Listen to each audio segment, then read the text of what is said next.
DJT stock analysis Wednesday and onward. In this 1 minute video, I'm telling you whether Trump Media stock is a buy or not for me. So watch this short video till the end.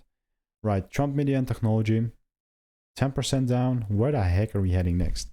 I'll say one thing, and that is super simple. I'm looking to take it up for sure. Like, I'm talking the price pulling down into my demand area and giving me the rules.